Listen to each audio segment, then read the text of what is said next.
Veselé Velikonoce a ne lidojectví a kraslice. Prvním dějství divoši. Scéna představuje chýši lidojedů v Africe.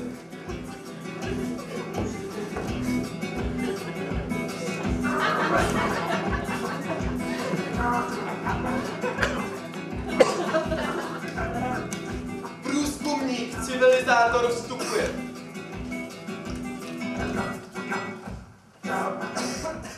Promiňte, že ruším, jsem tu dobře u pana a paní Dyrandových lidojedů.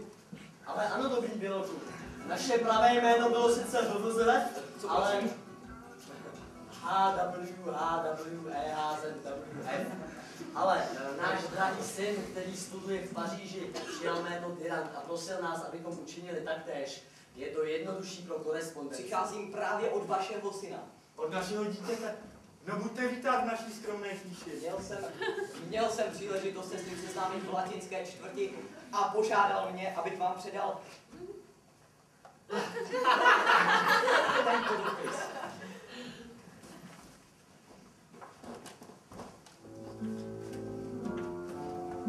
Drazí lidé, pan průzkumník civilizátor, který odjíždí do Afriky, je tak laskav, že vám o mně podá zprávu.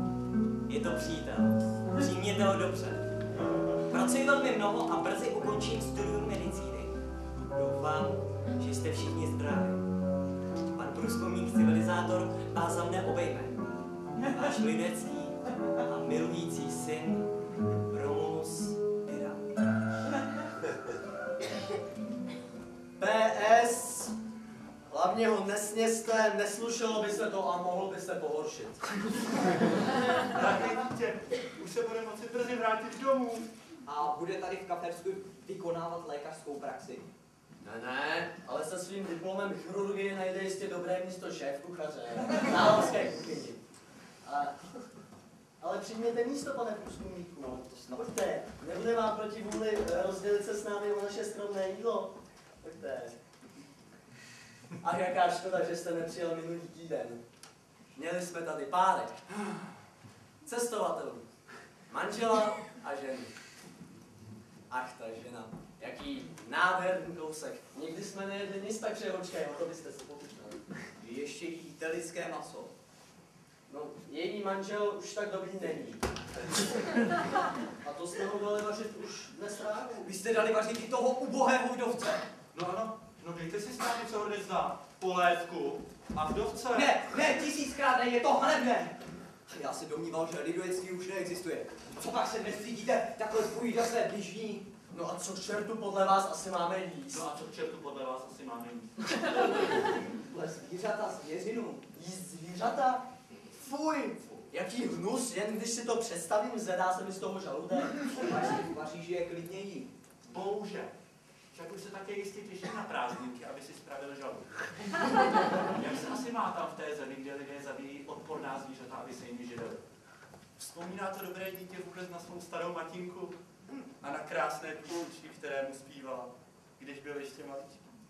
Ano, vyprávěl mi o jedné úkolé babce. Prý vždy, když si na ní vzpomene, zatouží po rodné zemi. Já vím. A jestli dovolíte, zaspíváme vám ji. Kaferská píseň na starý kaferský nápěvek. Táto.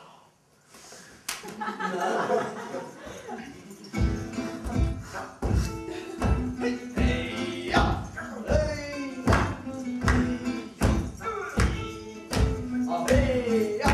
A hej! Když pod africkou oblohou má kavří hlavou bityho chytne, upeče trosečníka a šup s ním do hrníka. Hej, z kavří hlavy neklučí břiše, nemá hlad a je pěkně tiše. A když vidí trosečníka, zavře ho pěkně do hrníka. Hej!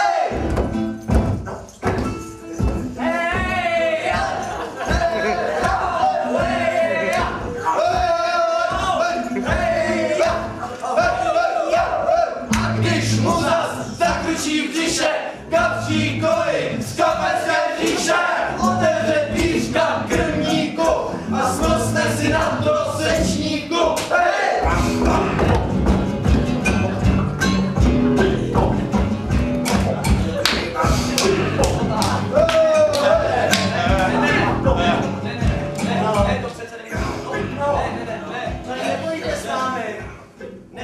Děkuji a už o tom nemluvte. Ale než odejdu, dovolíte, ať vás ve jménu civilizace zapřísáhnu, že už se nebudete oddávat lidovectví. Jste zvířata, zvěřinu, vejce, ale zapřísahám vás, nepojídejte už své blížní. Vejce? Dovolte, abych se zasmál. Chtěl jsem si už jednou pár let šutnout jedno vejce a málem jsem se zadusil, jak jsem polikal z kořápku. Vždyť to není jídlo. Ale z kořápka se nejí. Vejce se uvaří, oloupe a jí se žloutek a bílek. Zkuste to, je to znamenité. Ale zapřísám vás, zřekněte se už své barbarské stravy. Vejce je dokonalá výživa a v civilizovaných zemích slavíme velké svátky, které se jmenují Velikonoce, kdy je vejce každého roku oslavováno. Na oslavu Velikonoc dáváme přátelům darem čokoládová vejce a velká dřevěná vejce plná překvapení. Ach, drazí lidovedi, přijdu k vám zase příští rok a kéž nebe učiní, aby mé napomenutí přineslo šťastné výsledky.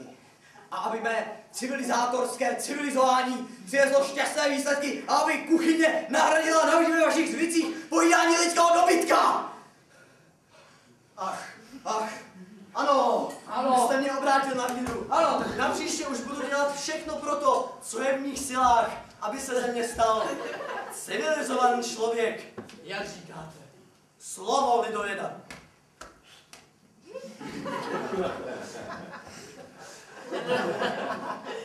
Říkám si, že s dobrou cibulkou a na smetaně by nás plně uspokojil.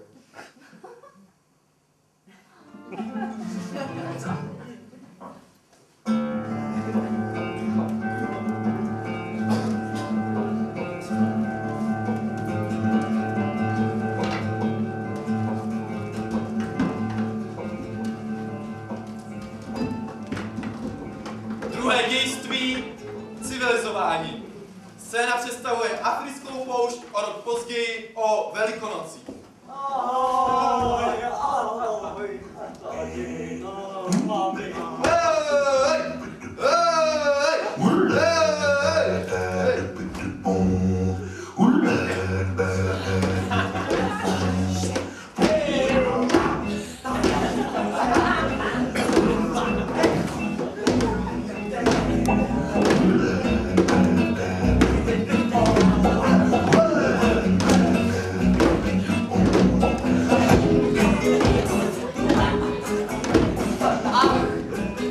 Jaké nepředvídané kouzelné divadlo si nabízí mým zrakům průzkumníka civilizátora. Shromáždění na africké poušti, lidovedi slaví Velikonoce. Zpívají a tančí kolem velikého dřevěného vejce postaveného v obrovském kaníčku. Má civilizační řeč přinesla své dílo. Lidovectví žilo, lidovectví je stováno. Já, skromný průzkumník civilizace, mohu být hrdý na své dílo. A pleťme. Radujet.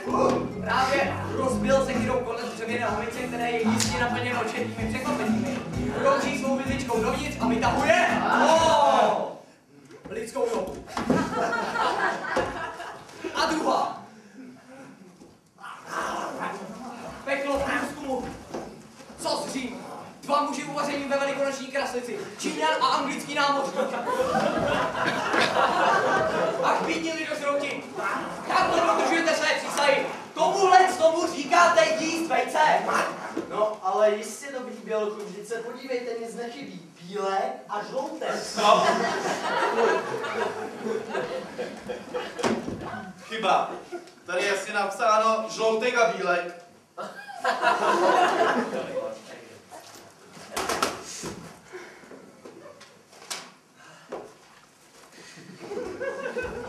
Žloutek, bílek,